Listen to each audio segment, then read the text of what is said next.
Saygıdeğer TV1 izleyicilerimiz, bugün Türkmen tarihinde Sivas Sancağı göç tarihiyle huzurlarınızdayız. Sivas Sancağı'nın birincisi bölümünü çekeceğiz. İlerleyen haftalarda da inşallah bu şekilde devam edeceğiz. Bugün bir konuğumuz var. Kendisi eğitimci, tarihçi Doktor Eyüp Toprak Hocam. Hoş geldiniz. Hoş bulduk Sayın Hocam. Teşekkür ederim. Bu arada araştırmacı yazar Sayın Durmuş Ceylan Hocam'la da beraber programı sunuyoruz. Hocam hoş geldiniz. Hoş bulduk Sayın Karakaya. Kısa bir ara verdik galiba, birbirimizi göremedik. Evet, küçük bir ara oldu ama çalışmalar devam etti tabii Evet. ki. Hocam bugün konuğumuz Sayın Doktor Eyüp Toprak Hocam.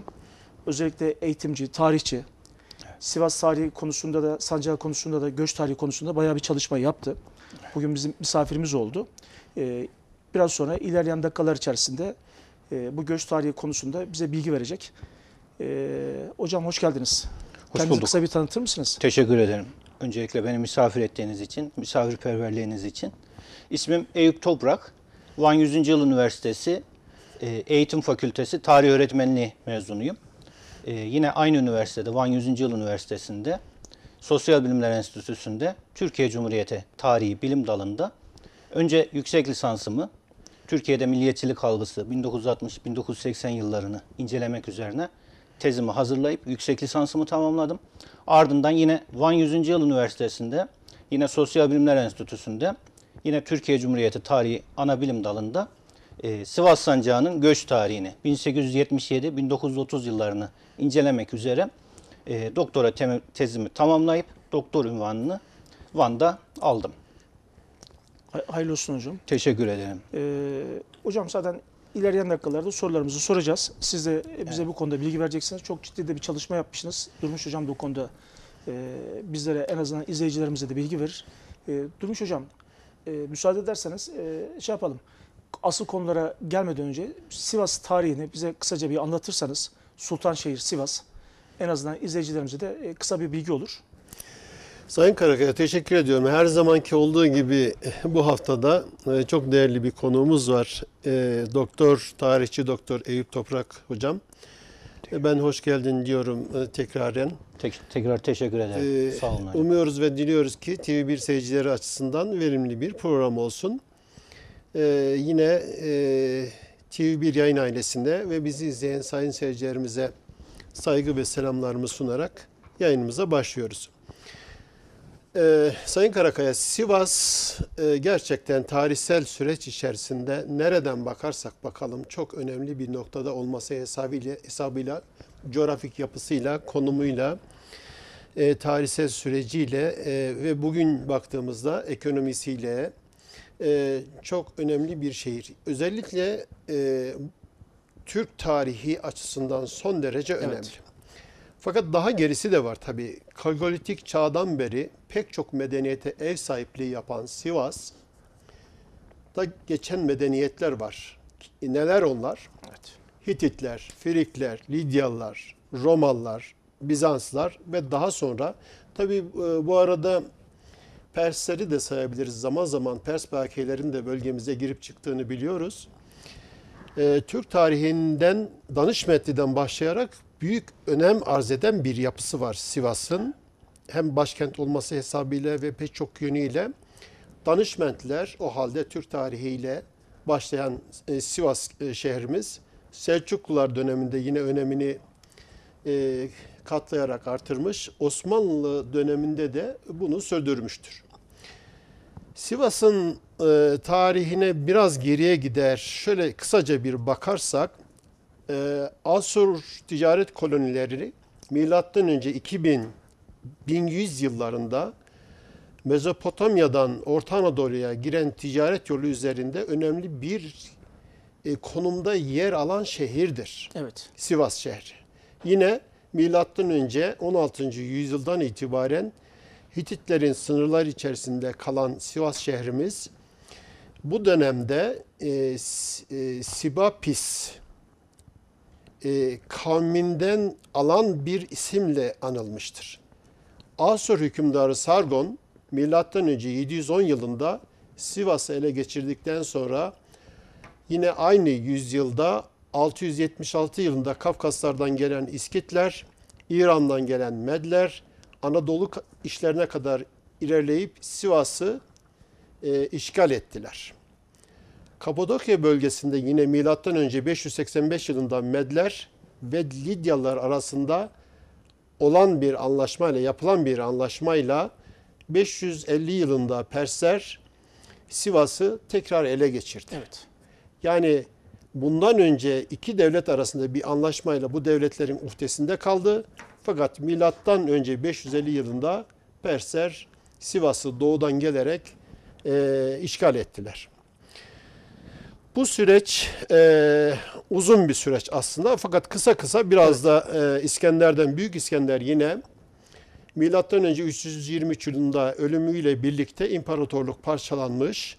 Daha sonra Sivas'ın kuzeyi Pontus adıyla, güneyi Kapadokya Krallığı'na bağlanmış. Sivas Kralı Tiberius yine 17'de, yani milatın başlarında diyebiliriz buna, Sivas'ı ele geçirmiş, şehre Diospolis adını vermiştir.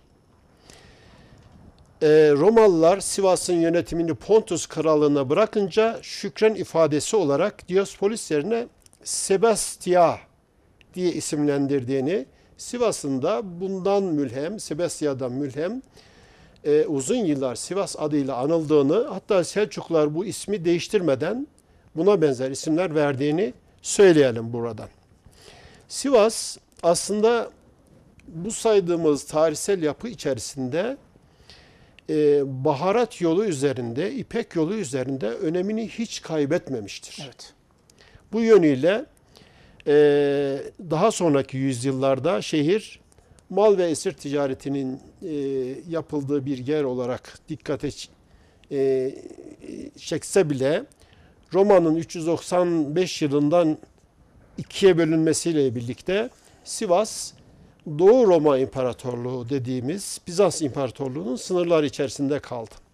Buraya kadar aslında biz kısa bir tarih olsun diye sayın seyircilerimize Sivas'ı, çünkü muhtemelen birinci bölümle bitirmeyeceğiz. Bu uzun süre devam edecek. Sivas Sancağı, Sivas Eyaleti, Sivas Kazası, Osmanlı dönemi, Danışmetli dönemi, bundan daha önceki ilk Danışmetli dönemiyle başlayan bir yapısı var.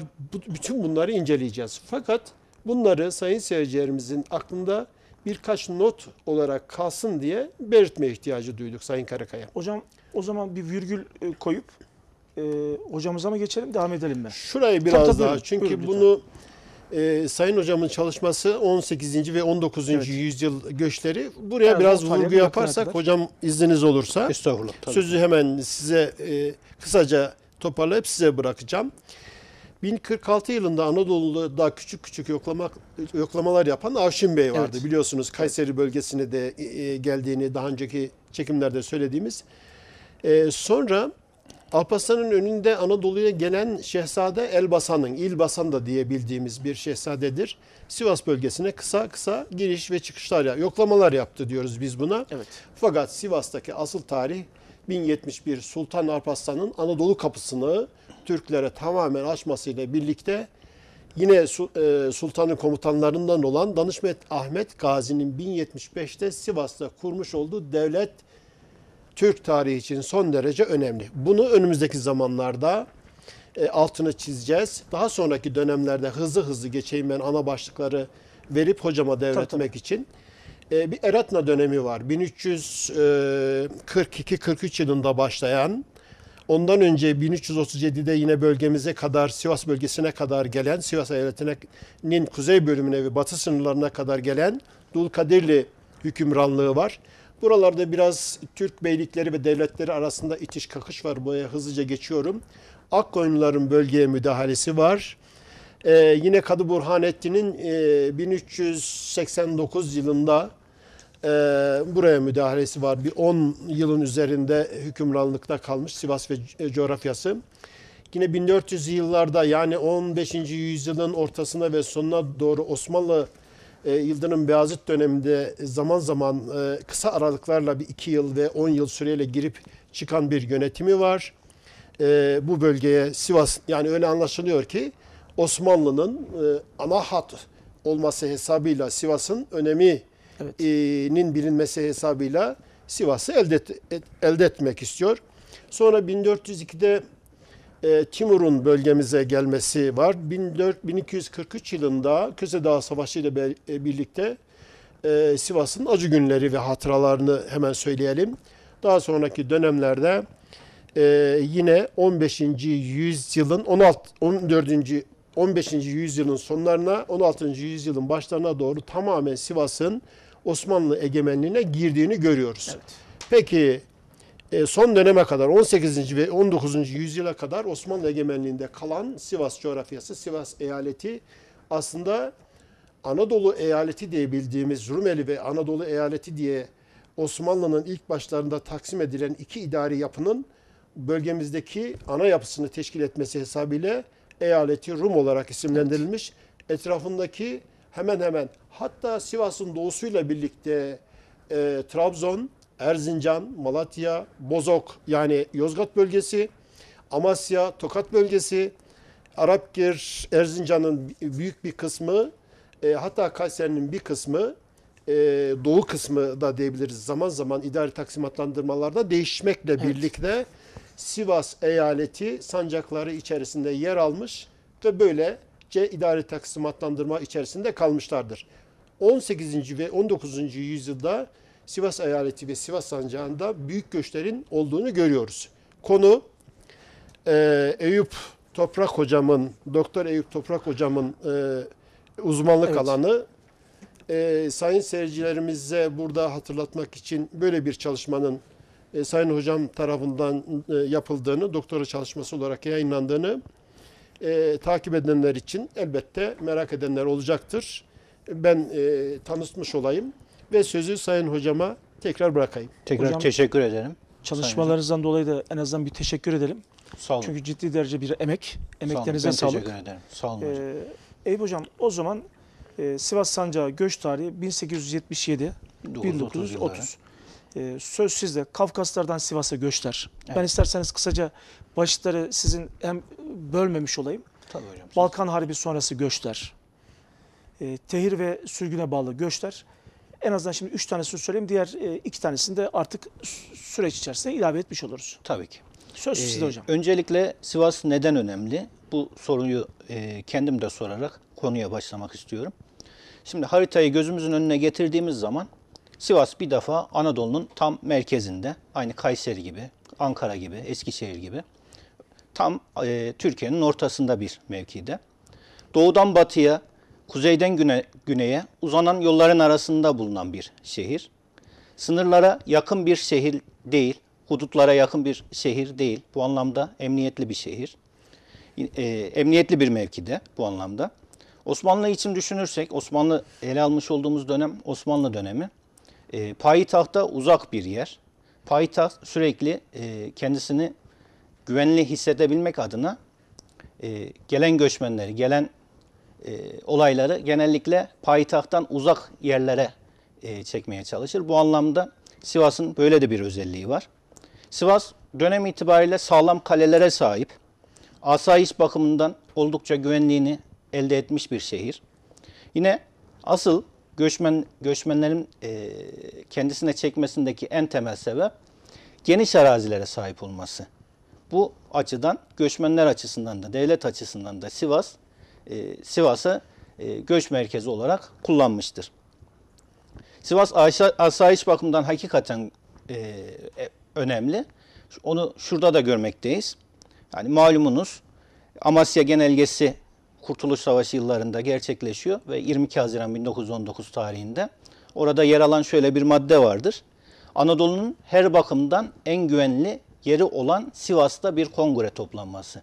Yani o Amasya Genelgesi'nin içerisinde dahi hocam Sivas'ın güvenli bir yer olduğu orada dahi vurgulanmakta ve hakikaten de Cumhuriyet'in temellerinin atıldığı yer olarak 4 Eylül 1919 tarihi itibariyle Sivas Kongresi'nin gerçekleştiğini söylememiz mümkün.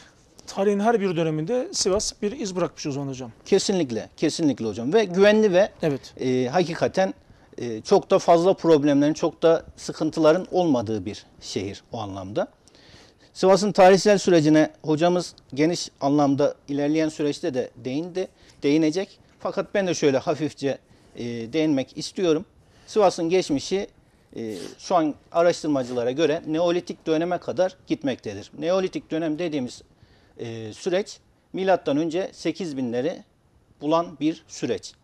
İlk yerleşim yerlerinin Sivas'ta bugünkü 4 Eylül Parkı bulunmakta Sivas'ta. İlk yerleşim yerlerinin orası olduğu tahmin edilmekte. Sivas'a Türklerin girişi kaç yılında gerçekleşti diye bakacak olursak Urfalı Mateos'a göre Türkler Malazgirt'ten önce 1059 yılında aslında Sivas'a girmiş bulunmaktaydı. Fakat Sivas'ın tam bir Türk şehri haline gelmesi hepimizin malumudur ki 1071 Malazgirt Zaferi'nden sonra gerçekleşecektir ve Sivas 1071'den günümüze kadar önemli bir Türk şehri olarak varlığını koruyacaktır. 1071-1174 yılları arasında Sivas'a Danişmentliler egemen olacaktır. 103 yıl boyunca Danişmentliler orada hüküm sürecektir. Hatta Sivas ismini ilk kullanan kişilerin Danişmentliler olduğu düşünülmektedir. 1174'ten 1335 yılları arasında yaklaşık 161 yıl boyunca buraya Selçuklular hakim olacaktır. Selçuklular Sivas'a oldukça ehemmiyet gösterecektir. Sivas'ı ilim ve irfan yuvası haline getirmeye çalışacaktır. Sivas'a 2 tane unvan vermişlerdir bu dönem itibariyle. Darül Ala yani yüce belde demek. Darül Ulema yani alimler beldesi demek. Bu iki unvanı Selçuklular Sivas için kullanmıştır. 1335'ten sonra yani Selçuklulardan sonra ise 1398 yılları arasına kadar yaklaşık 63 yıl önce Eretmalılar ardından da Kadı Burhanettin burada hüküm sürecektir. Osmanlı Devleti'ne ise Sivas 1398 yılında katılacaktır. 1518 yılına geldiğinde ise Sivas artık Osmanlı için eyalet merkezi haline gelecektir. 1867 yılına geldiğimizde ise Sivas artık sancak olmaktan çıkıp vilayet merkezi haline gelecektir. Biraz önce hocam da bahsetti. Sivas 3 tane şehri bünyesinde barındırmakta ve 3-4 tane de şehrin içerisinde bulunan ilçeleri kendi bünyesinde barındırmakta. Nereler bunlar? Sivas başta kendisi olmak üzere öncelikle Amasya ve Tokat'ı vilayetinin içerisinde yer alıyor. Yine Erzincan'dan, Kayseri'den Uzunyayla yani bugünkü adıyla Pınarbaşı ve Giresun'u almak suretiyle 3 tane de ilin ilçelerinden mütevellit oluşan bir sınır çizgisi bulunmakta. Sivas'a verilen isimlere bakacak olursak Kaberya ilk ismine benim kaynaklardan epey bir kaynak taramam oldu. Tezde epey bir eğer izleyicilerimiz de inceleme imkanı bulurlarsa epey bir kaynak taramam söz konusu oldu. O taramış olduğum kaynakların içerisinde ilk isim olarak hocama da o noktada ilerleyen konularda o da değinecektir muhtemelen. İlk ismine ben Kaberya olarak, Sivas ismine Kaberya olarak rastladım. Daha sonra Diopolis, Megalopolis, Sebaste, Sibas, Talaurs, Danişmentlerin hakim olmasından kaynaklı Danişmentili, Eyaleti Rum ve Eyaleti Sivas isimleri Sivas'a isim olarak kullanılmıştır. Hocam özür dilerim. Bu arada Hüseyin Demirbağ hocam da not yazmış.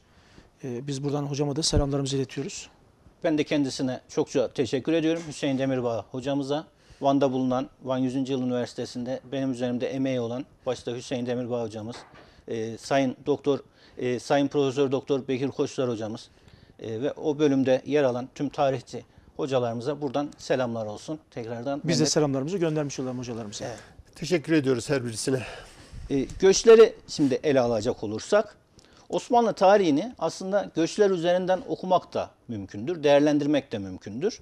Şundan dolayı diyorum bunu.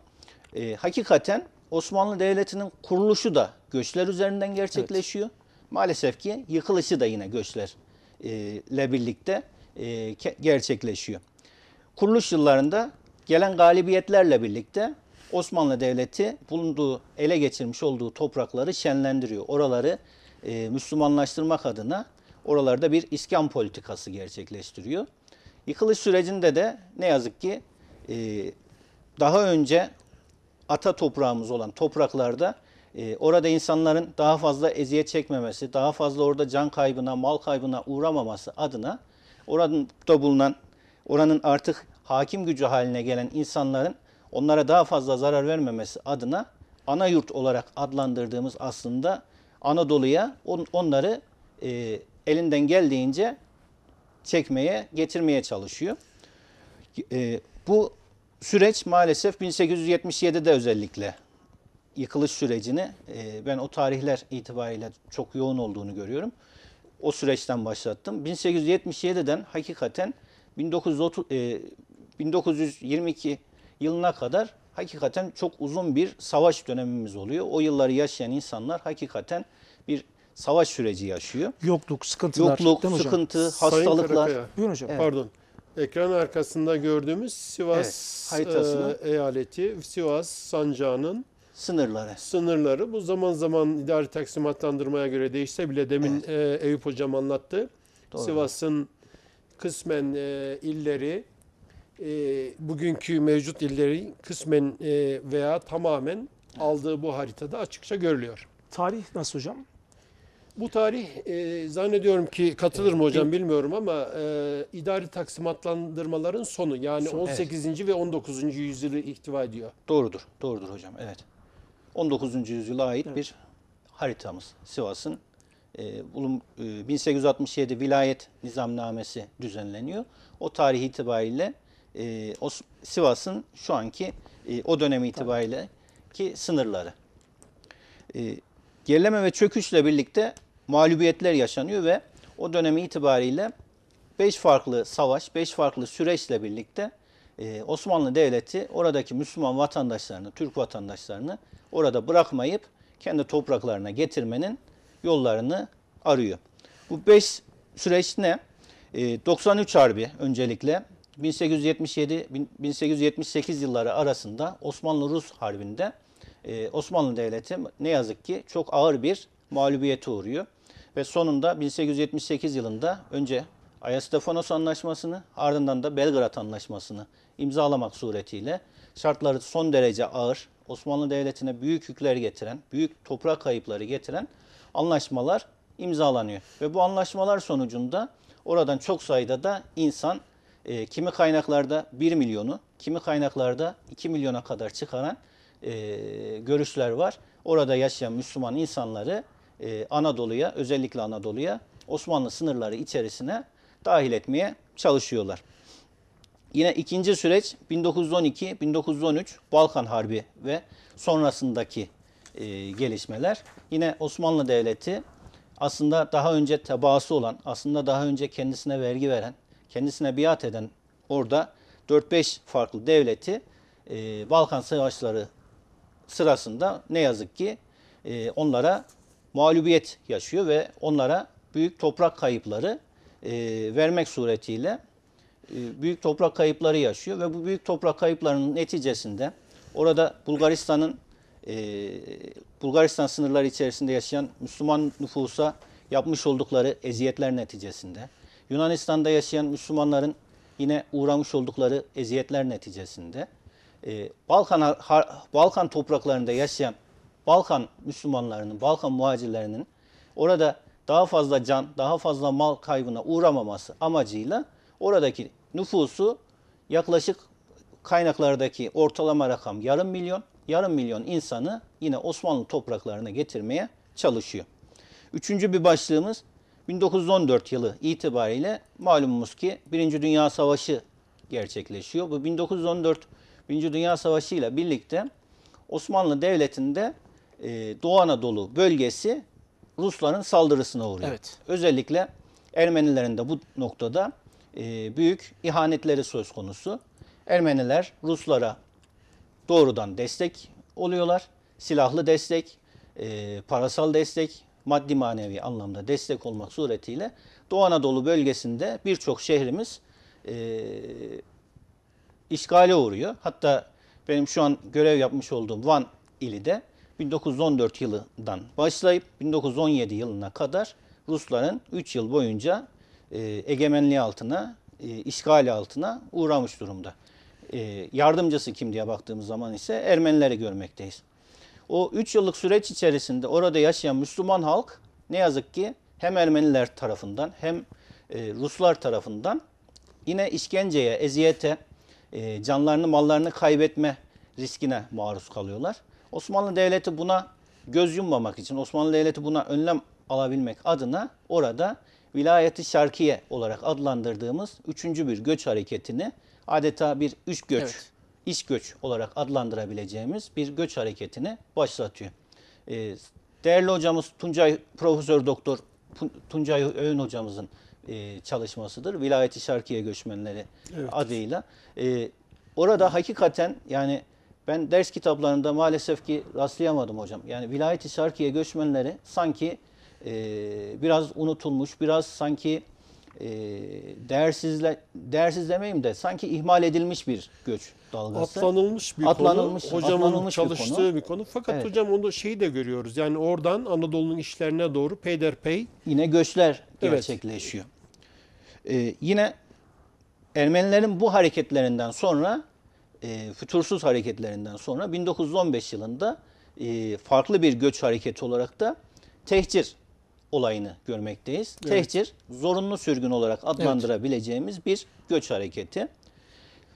En son göç hareketini ise 1919 yılıyla başlayan Kurtuluş Savaşımızın 1922 yılında tamamlanmasıyla birlikte artık ulus devlet düşüncesiyle, ulus devlet temasıyla bir devlet kurulmak düşüncesiyle ümmet devlet anlayışından ulus devlet anlayışına geçilmek kaygısıyla mübadelelerin başladığını görmekteyiz. Mübadelelerden içerisinde Yunanistan tarafını tutup Yunanistan çizgisinde olan Rumlar olduğu gibi işte öz ve öz Türk olarak adlandırılan Karamanlı özellikle Ortodoks olarak hatta bugün dahi varlıklarının bir kısmının devam ettiğinden bahsediliyor. Onların da göç ettirildiğini görmekteyiz. Yine orada yaşayan Müslüman ahalinin de yine Türkiye topraklarına, bugünkü Türkiye topraklarına geldiğini söylememiz mümkün.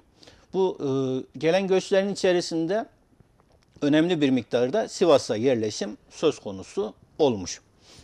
İncelemiş olduğum süreç 53 yıllık bir süreç. Aslında bir insan ömrü kadar bile değil. Fakat 5 büyük savaş, 5 büyük olay neticesinde muazzam ölçüde bir hakikaten çok zorlu yıllar, çok zorlu süreçler gerçekleşmiş. Sivas'ı sancak olarak değerlendirdiğimizde bu 53 yılın içerisinde on binlerce insanın geldiğini ve on binlerce insanın da göç ettirildiğini görmekteyiz. Sivas'ı vilayet olarak değerlendirdiğimiz bu 53 yıllık süreç içerisinde ise yine yüz binlerce insanın neredeyse göç ettiğini, yine yüz binlerce insanın da Sivas'a geldiğini görmekteyiz. Hocam Sivas'la ilgili nüfusun bu yüzyılda, bu tarihlerde 911 bin olduğu kayıtlı. Bunların yaklaşık 256 bininin daha sonraki gelen göçler ve bu tehcir ve diğer saydığınız o 5 aşamalı göçlerle birlikte neredeyse %25'in üzerinde nüfus aldığını görüyoruz. Evet, muazzam bir Aslında rakam. demin siz söylemiştiniz bu göçlerin atlanıldığını, aslında akademik çalışmalara da ihtiyaç var. Ve en önemlisi bugünkü yapısı itibariyle saha çalışmalarına da ihtiyaç var. Sivas Sancağı'nda zannediyorum 1/4 Sivas Sancağı'nın bu yüzyıllardan sonra göçmen. İskanlar göçmen. Ben de şöyle bir ek yapayım. Alan çalışması noktasında da hakikaten sizin çalışmalarınız, sizin uğraşlarınız takdire şayan hocam. O noktada da aslında sizin gibi çalışma yapan değerli hocalarımıza, değerli bilim insanlarına da ihtiyacımız var. Teşekkür Biz ederim. akademik olarak çalışıyoruz ama sahaya inme noktasında elbette ki bizim o noktada biraz eksikliklerimiz, şeylerimiz var. Ama o bölgeyi tanıyan, o bölgenin insanıyla içli dışlı olmuş, oralarda görev yapmış, oralarda emek vermiş insanlarımızın da o anlamda hakkı ödenmez. Onların yapmış olduğu çalışmalarda son derece kıymetli Elbette çalışmalar. kolektif çalışmalara sahayı bilenlerle akademisyen arkadaşların çalışması Arasında. son derece başarılı olacaktır. Evet. Aslında ikisi birlikte ise Tabii ki. çok daha verimli olacak. Amaç da bu zaten değil mi Durmuş Hocam? Tabii ki bu programımızın Tabii, amaçlarından bir amacımız tanesi bu. de bu. Eyüp Hocam ben teşekkür Doğru. ediyorum hocam. Buyur. Kafkas göçlerine biraz daha detaylı bakacak olursak 19. yüzyılda Sivas'a en fazla göç Kafkaslar üzerinden gelmiştir. Sivas'a Kafkaslardan ilk göç hareketi 1850 yılında gerçekleşiyor. 1850 yılı itibariyle Kafkaslardan göç hareketi başlıyor. 1864 yılında, hatta büyük sürgün olarak adlandırıyor Çerkezler o tarihi. Evet. O tarihte muazzam bir rakam Osmanlı Devleti'ne, muazzam derecede insan sayısı Osmanlı Devleti'ne Kafkaslar üzerinden Osmanlı topraklarına geliyor. Yine ikinci bir göç dalgası olarak adlandırabileceğimiz süreç 93 Harbi'nde, yani benim incelemiş olduğum dönem itibariyle büyük bir dalga söz konusu, insan hareketliliği söz konusu oluyor. Bazı kaynaklarda 1 milyon, bazı kaynaklarda 2 milyona kadar çıkaran kaynaklar söz konusu. Yıl 1800. İlk 1864 hocam. İkinci göç hareketi de 1877-78, yani 93 Harbi olarak. Bu 10 yıldaki gelen kümülatif nüfus bir kayıtlara göre 200 binin üzerinde. Sadece Sivas Sivas üzere değil mi? Evet. Doğrudur. Doğrudur hocam. Sivas 200 bin. Kafkasya için, Kafkas halkları için bulunmaz bir, tabiri caizse bulunmaz bir nimet durumunda. Bu tabiri niye kullanıyorum? Çünkü Sivas'ın her şeyden önce geniş arazileri var.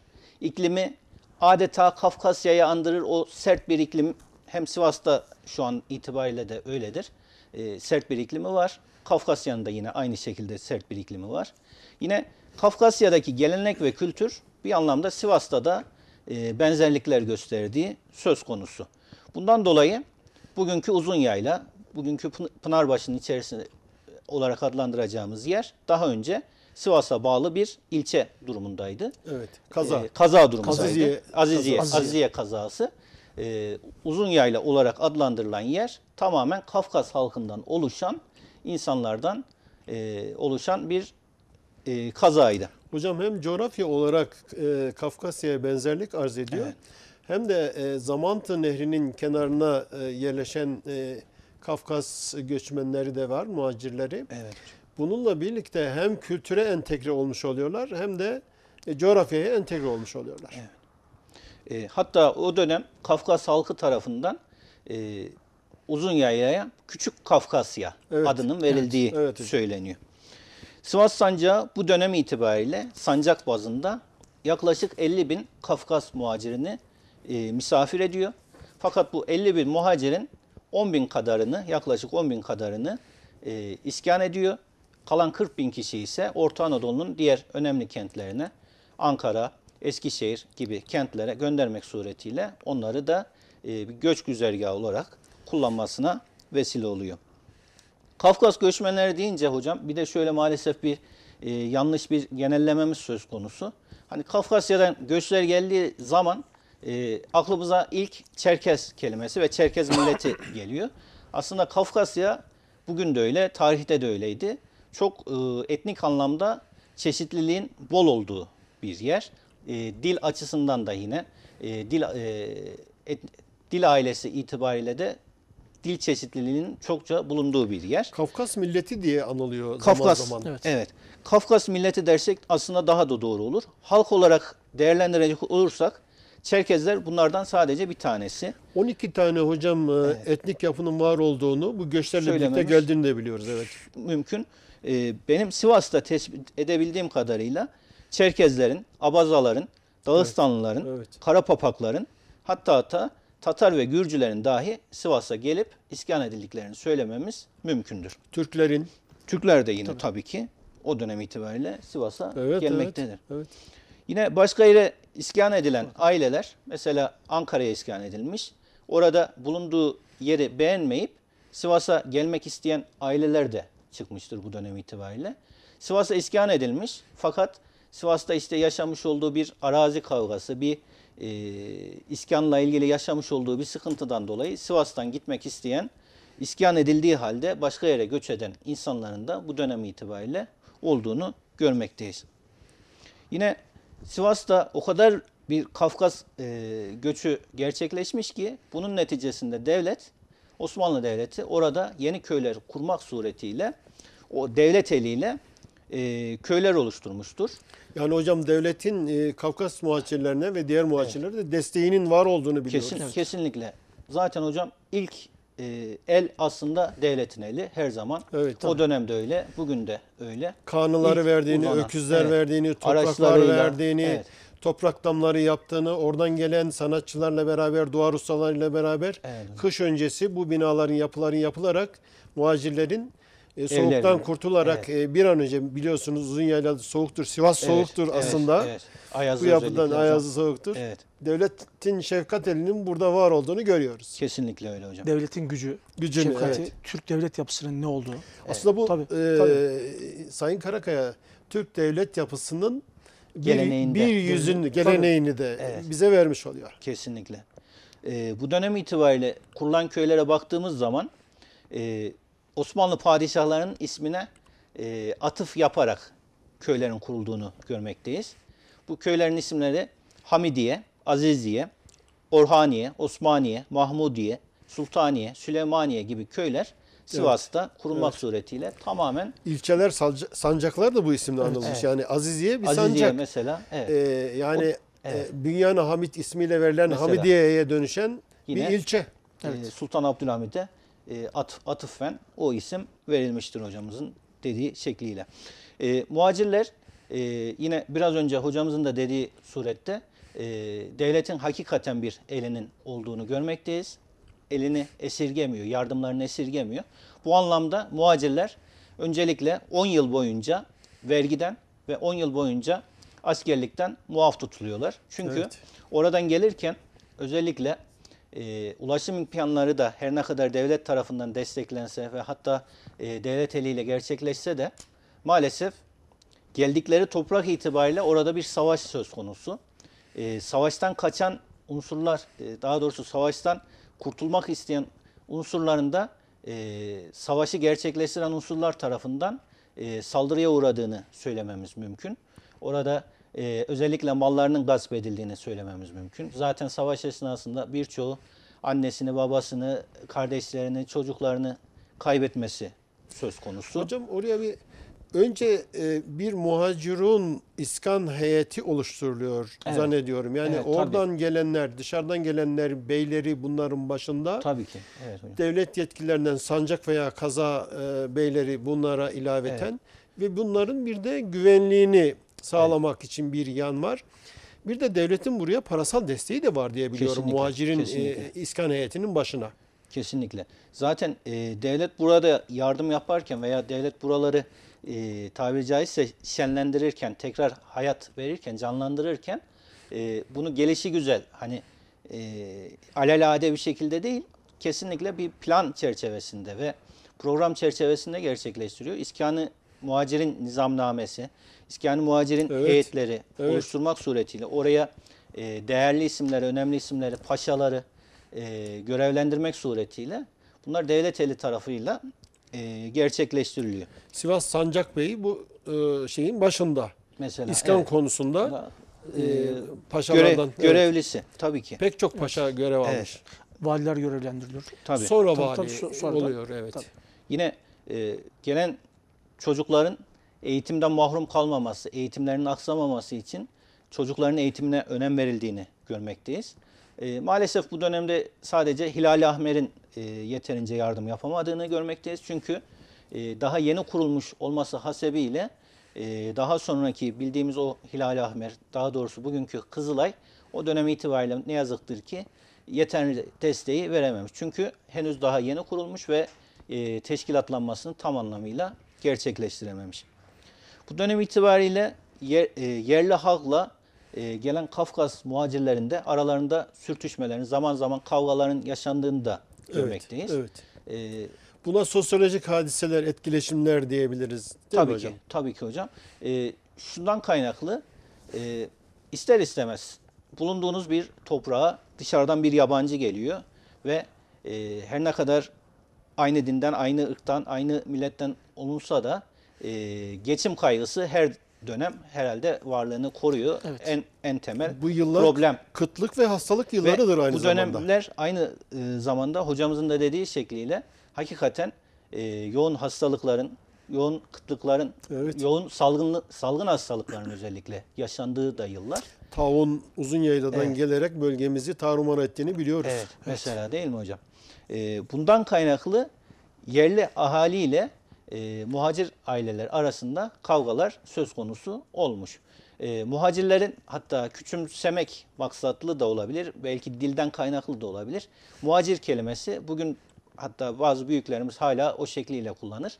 Macir, yani muhacir değil de macir kelimesi kullanmak suretiyle O bir biraz Türk dil dil de. eksiltmesiyle Evet, olabilir evet, belki. Çünkü bunu kucaklamış. Yani Evet. Türk milletinin o yönünü de biliyoruz. tabii ki. Bağrına bastığını, muhacirun olarak kabul ettiğini. Her ne kadar kavgalar yaşansa da aslında İşin doğasında. işin doğasında ve Bir alışma süresi var. Tanıma alışma süreci var. süreci, süresi var, tanışma tabii. süresi var. Bunlar aslında biraz da bireysel olaylar. Hani geneline baktığımız zaman gelen muhacirlerin de önemli bir kısmının, neredeyse tamamına yakın kısmının hem devlete hem gelmiş oldukları Sivas topraklarına katkı sağlamak için, ekonomiye can vermek Evet. için Evet. katkılarının olduğunu da görmekteyiz. Evet. Ee, Sanatkarlar evet. var bunların içerisinde. Evet. Aynı zamanda hani Sivas'ın her ailesi de kavgacı bir aile değil. Gelen muhacirlere ellerinden geldiklerin nispette onlara yardım etmeleri, onlara ellerinden geldiği imkanlar doğrultusunda onlara yardımcı olmaya çalıştıklarını da söylememiz mümkün. Hocam bu arada süre de es- çok hızlı bir şekilde evet. geçiyor. Askeri ve ekonomik anlamda özellikle gelen muhacirler katkıda bulundu. Özellikle ve özellikle hani Kafkaslar dediğimiz zaman, Çerkezler dediğimiz zaman hakikaten Osmanlı'nın yıkılış sürecinde Osmanlı'ya at yetiştirme noktasında uzun yayla Evet. keza önemli bir merkezdir. Yine Çerkezlerin bu anlamda savaşçı özellikleri, o sert yapıları, Sivas'ta da o sert yapı söz konusudur. Onlarda da o sert yapı söz konusudur. Savaşçı yapıları Osmanlı'ya askeri güç anlamında da destek sağlamıştır. Hocam orada Şeyh Şamil'i de analım.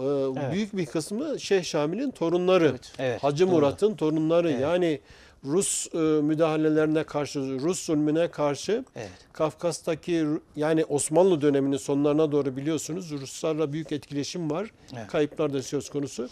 Onların torunlarının büyük mücadelelerden sonra işte bu yapıyla beraber Anadolu'ya alındığını biliyoruz. Evet. O zaman buradan Çerkez kardeşlerimize de selamlarımızı Selamlar. iletmiş olalım. Bütün Aynen. muhacirlere, Tabii, bütün muhacir Çerkez muhacirlere. kardeşlerime, Evet. Kabartaylara, Hatkoylara ve diğer 12 unsurların tamamına buradan Selamımızı selam etmiş etmiş olalım. oluyoruz. Olsun. Evet. Türk milletinin bugün birer parçaları Evet. Türk devletine hizmetlerine devam ediyorlar. Evet. Bu yapının pek çok evlatları. Her birini seviyoruz.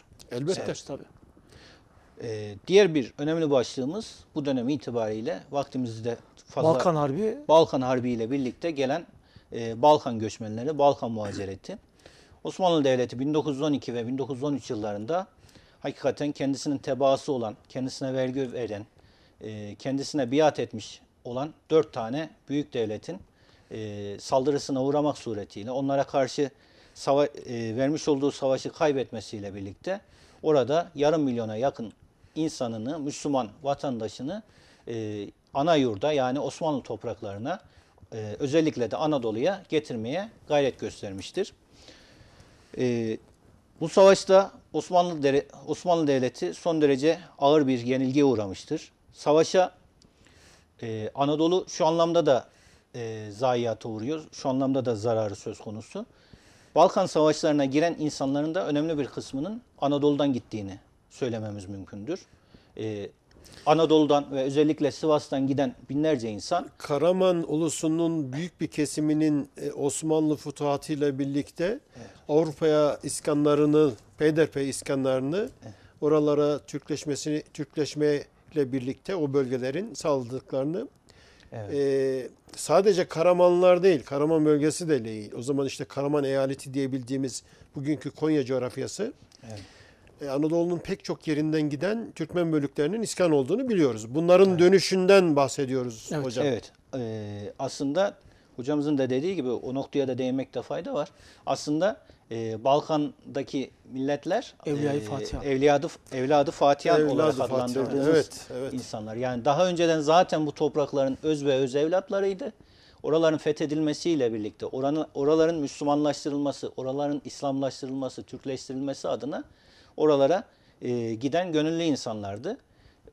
Fakat oraların kaybedilmesiyle birlikte tabii ki devlet de onları o yüce gönüllülüğünü, o yüce elini üzerlerinden Evet, çekmeyip oradan yarım milyon kadar insanı Anadolu işlerine getirmişlerdir.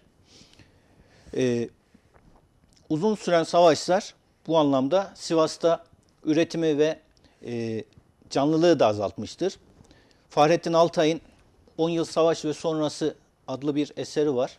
O tarihler çok önemli. Hakikaten konumuzun da en can alıcı yerlerinden birisi. 1912 yani Balkan Savaşları'nın başladığı dönem, 1922 Kurtuluş Savaşı'nın artık tamamlandığı dönem. Bu 10 yıllık savaş sürecinde hakikaten Sivas bu dönem itibariyle en sıkıntılı, en zorlu ekonomik anlamda biraz önce de hocamız da bahsetti. Kıtlıkların, salgın hastalıkların, ölümcül hastalıkların yaşanmış olduğu bir sürece girecektir. Fakat buna rağmen yine Balkanlardan da Sivas'a göçlerin yaşandığını söylememiz mümkündür. Orta Anadolu'ya bu Balkanlardan toplam yarım milyon insan geliyor. Bu yarım milyon insanın 40 bin kişisi sadece Orta Anadolu bölgesine gönderiliyor. Orta Anadolu'ya gönderilen bu 40 bin kişinin de yaklaşık 1/4 yani 10.805 kişi Sivas'a doğrudan iskan ediliyor. Fakat burada yine devletimizin planlı bir şekilde hareket ettiğini de söylememiz son derece mümkün. Buraya gönderirken yine Sivas'ın o ikliminden kaynaklı, Sivas'ın insanlarına uyum sağlayabilecek, Sivas insanına uyum sağlayabilecek olan Arnavut ve Boşnak halkını özellikle Sivas'a gönderiyor. Onlar da yine sert bir mizaca sahip insanlar. Bu anlamda Sivas'ı o anlamda muhacirleri buraya yönlendiriyor. Balkan muhacirleri Sivas'a gelmeleri esnasında da, Sivas'a gelmeleri sürecinde de, Sivas'a geldikten sonra da özellikle çok sıkıntılar yaşamışlardır. Uzun yıllar cami, medrese gibi devletin elinde bulunan yapılarda hayatlarını sürdürmüşlerdir. Ermenilerden kalan bir envali metruke olarak adlandırmış olduğumuz bir yapı var. O yapılara tehcirle birlikte, onların gönderilmesiyle birlikte onlardan kalan yapılar devletin artık tam anlamıyla denetiminin eline geçmesiyle birlikte aslında Balkan muhacirleri bu envali metruke ile birlikte yani 1912'de 13'te Osmanlı Devleti'ne göçüyorlar. 13'te Sivas'a geliyorlar. Fakat 1915 yılına kadar neredeyse o 2 yıllık süreç içerisinde yoğun anlamda sıkıntı çektiklerini söylememiz mümkündür. Hocam müsaade ederseniz bir ilave Buyurun yapayım. hocam, tabii Şimdi ki. bu göçler konusu yani 5 başlıkta uzun uzun anlattınız. Evet. Osmanlı'nın son dönemi Evet. içte şekavet var, büyük zorluklar var. Evet. Savaşlar var dışta ve cephelerde yani 7 düvele karşı savaşan devleti âli var. Evet. Sınırların içeriye çekilmesi ve büyük sıkıntılar var, kıtlıklar var. Daha pek çok sıkıntılar var. Fakat bu dönemde yani biz Osmanlı'nın öz ve öz evladıyız demek için o kadar çok sebep var ki. Şimdi devletin şefkat eli Eyüp Hocam en zor şartlarda ortaya çıkıyor. Evet, kesinlikle hocam. Sınırlardaki tebaasını alıyor, kucaklıyor. Onlara peyderpey oralara müdahaleler, savaşlar devam etse bile ülkeye yerleştiriyor ve orada da kalmıyor. Anadolu'nun işlerindeki, eyaletlerdeki, sancaklardaki, kazalardaki, kariyelerdeki halk bu gelenleri kucaklayıp eşyalarını paylaşıyor, yiyeceklerini paylaşıyor. Yani bu tabloyu bir düşündüğümüzde adalet temelli bir imparatorluğun bakiyesi olmakla, bu milletin bir evlatı olmakla bugün bile şeref duyuyoruz Evet. ve duymalıyız. Ne güzel söylediniz hocam. Hakikaten öyle. Ben de şu şekilde ilave yapayım. Hakikaten insanların neredeyse açlıktan öldüğü bir sürece giriliyor o dönemleri itibariyle. Kıtlıkların yaşandığı, salgın hastalıklardan kaynaklı insanların ölümlerinin yaşandığı süreçte insanlar yine de gelen kişilerin de Müslüman olması hasebiyle o ümmet bilincinin de burada büyük rol oynadığını söylememiz mümkün. o Müslümanlık çerçevesinde, Müslümanlık anlayışı içerisinde. Çünkü kardeşi açken tok Tok yatan yatan bizden bizden değildir. değildir. Hadis-i şerifi Evet. den Mucibince. kaynaklı. Kişiler asla ve asla muhacir kardeşinin, muhacir bir ailenin, muhacir bir çocuğun asla ve asla sıkıntı yaşamaması için elinden geleni yapıyor. Fakat o kadar zorlu bir dönem, o kadar sıkıntılı bir dönem ki devlet açısından da son derece sıkıntılı bir dönem. Şundan kaynaklı hocam. Çünkü devlet bir yandan savaşlarla topraklarını korumaya çalışıyor. Bir yandan ekonomisini canlı tutmaya çalışıyor. İçeride kavgalar var, dışarıda kavgalar var. Bir yandan da gelen göçmenler, yeni problemler gibi sıkıntılarla birlikte onlar üzerinden bir çalışma yürütmeye çalışıyor. Ve bu anlamda hakikaten hem halkıyla hem gelen göçmenleriyle birlikte bir kardeşliğin, bir Müslümanlık çizgisinin o dönem itibariyle iyi bir şekilde oluşturulduğunu görmekteyiz. Kafkas muhaciretinde de, Balkan muhaciretinde bunu çok rahatlıkla söylememiz mümkündür hocam. Evet. Milyonlarca insanın İnsanın gelmesi. girmesiyle birlikte bile bu yapı, yani adalet yapısı ve paylaşma yapısı, bu galiba hocam Türk milletinin yapısıyla da ilgili mi biraz? Tabii ki, tabii ki hocam. Kardeşlik var, Müslüman yani coğrafyalarda Çizgi. yıllardır çizgi. Evet. Ve bunlar sınırlardan aldığımız muhacirin büyük bir kısmı sınırlarını koruyan, Evet. Türk olan veya diğer etnik yapılarda olsa bile güvenilir insanlardı. Evet. Yıllardır bedel ne olursa olsun Osmanlı sınırlarını bilabedel korumuşlardır. Evet hocam, kesinlikle öyle. Balkan muhacirlerinin de özellikle Sivas'ı kültürel anlamda etkilediğini söylememiz mümkün hocam ek olarak. Yine Kafkas muhacirlerinde olduğu gibi Balkan muhacirlerine de 10 yıl boyunca askerlikten ve 10 yıl boyunca da vergiden muaf tutulmuşlardır. Çünkü hakikaten canlarını sadece kurtarmak suretiyle belki pahaca en değerli eşyalarını Orada eğer bıraktı. kurtarabildilerse Topraklarını bıraktılar, Topraklarını pek çok şeyi bırakıyorlar. bıraktılar, eşyalarını bıraktılar. en can alıcı kelime hocam bence mezarlarını. Bıraktılar. Evet. Mezarlarını bıraktılar ki onun herhalde tarifi şeyi mümkün değil Mezarlar olmasa hocam Türk gerek. milletinin tapuları diyebiliriz Onlardır, biz. değil Yani mi? mezar Evet. ülkenin, toprağın, yani torpak denir ona. Toprağın yani yurtluktur, yurttur. Bunun tapusu oralarda kaldı. Evet. O toprakları bırakıp da gelmek oldukça zor olsa gerek ve işte o yakmış oldukları türküler, o söylemiş oldukları belki ağıtlar, ninniler, Şiirler, ağıtlar, türküler, hep ninniler, edebiyatımıza da şiirimize, yansımıştır hani. Filmlerimize, belgesellerimize bugün itibariyle kucakladığımız bu muhacirin yapısının tamamını hala canlı tutuyoruz. Evet. Hala bu yapıyı kucaklıyoruz biz. Çünkü onlar bizim adımıza bunları yaptılar. Evet. Yani biz şöyle düşünmeliyiz aslında millet olarak, medeniyet olarak da kendimizi onların yerine koyduğumuzda bunun ne demek olduğunu iyi anlayabiliyoruz. Evet hocam, kesinlikle. Bu Hocam bu böyle bir arada yapı. süremiz de çok hızlı geçiyor. Evet. Bu arada notlar var, mesajlar var. Buradan mesaj yazan, gönderen bütün arkadaşlarımıza da Kabaca direkt o biz de şekilde bir teşekkür selamlarımızı ederim hocam. iletiyoruz. Ben de selamlarımızı ve teşekkürlerimi Ne kadar iletiyorum. vaktimiz var Sayın Karakaya? Hocam son Birkaç dakika mı? 3-5 dakikalık bir süremiz var.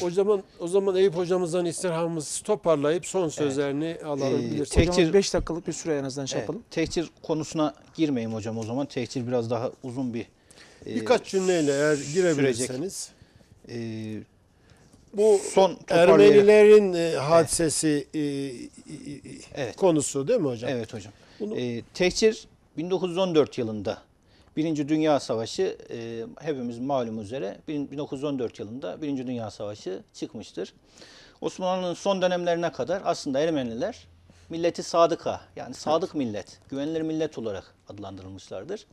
Fakat ne yazık ki 19. yüzyıla geldiğimizde özellikle o 1789 Fransız ihtilali düşüncesi, yine Rusların Panslavizm politikası, o aslında Ermeniler Slav milletinden değildir ama Ermenilerin bir Ruslara yakınlığı var. Bir de Avrupalılara, Batılı devletlere bir yakanlığı yaranma derdi var. İnanç olarak biraz. İnanç belki Ortodoksluk hocamızın da dediği üzere Ortodoksluk çizgisi üzerinden.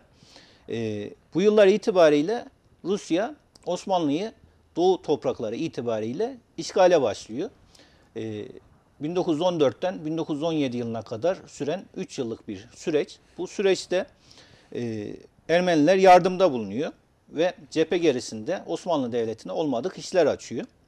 Artık Osmanlı Devleti zaten Dünya Savaşı ile cebelleşirken başına durmadan iş çıkaran ve Rusya ile birlikte Doğu cephelerimize zarar veren Ermenilere tehcir kararını çıkarıyor. Ülkede bulunan 1 milyon civarında Ermeni bulunmakta. O kaynaklarda yer alan bilgiler tamamen asılsız. Zaten hem Genelkurmay Başkanlığı arşivinde yani ATASE arşivinde hem Osmanlı Devleti belgeler arşivler Osmanlı Devleti arşivlerinde bu rakamın kesinlikle o Ermenilerin iddialarında yer alan 1 milyon 2 milyon ifadelerin tamamen yalan olduğunu söylememiz mümkün.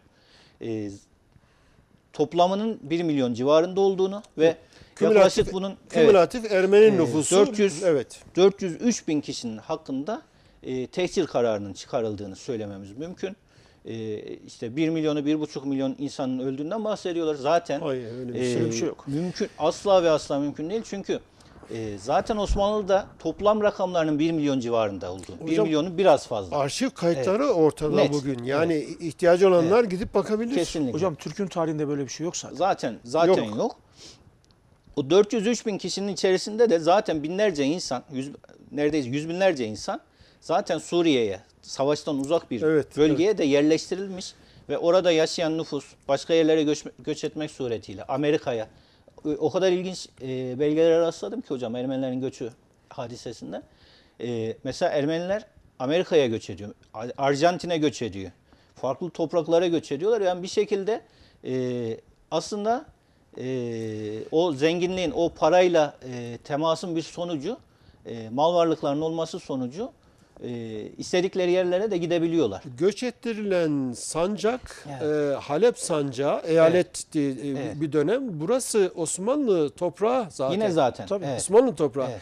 Neden böyle oldu? Çünkü Ermeniler rahat durmadı. Hatta şunu söyleyeyim. Hocam o zaman ben hemen aklımdakini söyleyeyim. İleride bir yerde sizinle yine yolumuz kesişirse İnşallah. bir Ermeni konusunu çalışalım Ermeniler. İnşallah, Çünkü inşallah. buna Çok da detaylı bir konu bunun aslında. açıklanmasına da muhtaç durumda. Aslında bütün arşivler bizim açımızdan bir şey yok. Evet. Bütün arşivler bunu gösteriyor. Evet. Fakat kabul batılı etmek ve müsteşrik istemedikleri olan ilim adamı Evet. tırnak içinde söylüyorum, ünvanlı insanlar buna müracaat edip gerçeğe ulaşmak. Çünkü gerçeğe ulaştığı zaman farklı bir şey olacak. Evet. Benim dedem Ermenilerin olan karşılıklı çatışmalarda yaralanan birisinin torunuyum ben. Çat hocam? Evet. mağaralarında. Evet. Yani bu ortaokullarının kışkırtmasıyla birlikte silahlanan Ermeni çeteleri tam da söylediğiniz gibi, tam da arşivlerin gösterdiği gibi aslında Türk milleti bunu ortaya koymuyor ve dinlendirmiyor. Evet. Asil bir millet, birlikte yaşamış. Elbette bir kısım, yani bunu Ama genelleme gerçeklerini de yapmadan bilmesi söyleyelim lazım Sayın Ermenilerin. Hocam. Süremiz de daralıyor. Evet. Bunu hocam ileride bir çalışabiliriz. İnşallah. İnşallah. Türk milletinin böyle bir yapısı kesinlikle yok. Yani binlerce yıllık Türk tarihinde böyle bir şey yok. Hocam Ben son de- cümleleri alayım. Ermeniler konusunda son bir ek yapayım hocam. Buyurun hocam. Ben de hatta taraflı bir yayıncılık yapan sürekli Ermeniler üzerinden bir algı, bir operasyon adeta oluşturmaya çalışan bir yayıncılık var. Ben de takip ediyorum hocam. O Ermeni Ermenilere yönelik sadece yayın yapan Hatıralar silsilesi yayınlamış olduğu kitapların içerisinde bir hatıra var. O hatıralar içerisinde bir tane Ermeninin hatırasına denk geldim. Orada şunu ifade ediyor. Sivas'ı hiç unutamadığını, Evet, komşularıyla iyi bir şekilde ayrıldıklarını, okudum ben hocam. hatta su testilerine kadar komşularının, hatta azıklarına kadar komşularının getirdiğini ve adeta bizde helalleşmek tabiri vardır. Evet, evet. O helalleşme şeyini gerçekleştirip onları o şekilde yola çıkardıklarını, önce Malatya'ya, ardından Zor ve Musul'e ulaşmak suretiyle hayatlarını devam ettirdiklerini ve Sivas'ı hala özlediğini bahsediyor. Şimdi hep bir olayı çarpıtmak, hep bir olayı farklı değerlendirilmesini sağlamak maksatlı art niyetli bir yaklaşım söz konusu. Fakat kendi yayınlarının içerisinde dahi bu ifadelere, kendi yayınlarının içerisinde dahi, art niyetli yayınların içerisinde dahi aslında iyi şeylerin de olduğunu gözden kaçırmamak gerekiyor. Hocam son cümlelerinizi alalım. Sivas Evliya Çelebi'nin bir Son sözü. 30 saniyemiz. Evliya Çelebi'nin bir sözü şehirlerin anası olarak nitelendiriyor. Hakikaten gelen göçlere Kafkas, Balkan, işte tehcir esnasında da Vilayet-i Şerkiye'de de mübadelede de bir anne şefkatiyle yaklaşıyor. Hem kendi çocuklarını koruyup gözetiyor hem gelen muhacirleri kendi evlatları gibi bünyesinde barındırmaya çalışıyor. Bu anlamda zaman zaman ufak tefek olumsuzluklar olsa da bunlar bireysel olayların dışına çıkmıyor. Fakat halkın büyük çoğunluğu hem gelen muhacirler itibariyle hem de gelen orada yaşayan insanlar itibariyle birlikte yaşamanın, kardeşliğin, Müslümanlığın bir gereği olarak varlıklarını bugün de devam ettirmekte. O dönem itibariyle de güzel bir şekilde tesis etmiş olmalarının neticesinde de bugüne taşımışlardır. Hocam çok teşekkür ediyoruz. Durmuş Hocam sizden de son cümlenizi alayım. Sayın Karakaya, ben bizi izleyen sayın seyircilerimize ve çok değerli konuğumuz eğitimci, tarihçi Doktor Eyüp Toprak Beyefendiye ta Van'dan geldi. Biz programımızı aldık. Pek çok zahmet ve sıkıntı çektiğini de ben biliyorum. Gönlünüze sağlık hocam, yüreğinize sağlık. Güzel bir program oldu. Ben de beni ağırladığınız için, lafınızı bölüyorum, özür diliyorum hocam. Estağfurullah. Ben de beni ağırladığınız, misafir ettiğiniz için öncelikle Levent hocama ve değerli hocama çok teşekkürlerimi sunuyorum. Bilmukabele ve umuyoruz, diliyoruz ki TV1 sayın seyircilerimiz açısından da değerli bir program oldu. İnşallah. Faydalanılmasını bu programın tekrarının akşam olduğunu söyleyelim. Sayın seyircilerimize teşekkür ederek, iyi günler dileyerek programı bitirelim. Saygıdeğer TV1 izleyicilerimiz, bugün yine bir programımızın sonuna geldik. Sivas Sancağı 1'i çektik, göç tarihini işledik. Özellikle ta Van'dan gelen Doktor Eyüp Toprak Hocama çok teşekkür ediyorum. Durmuş Ceylan Hocama çok teşekkür ediyorum. Saygıdeğer izleyicilerimiz, programımız bundan sonraki haftalarda devam edecek. Sizi Allah'a emanet ediyoruz. Tekrar görüşmek üzere.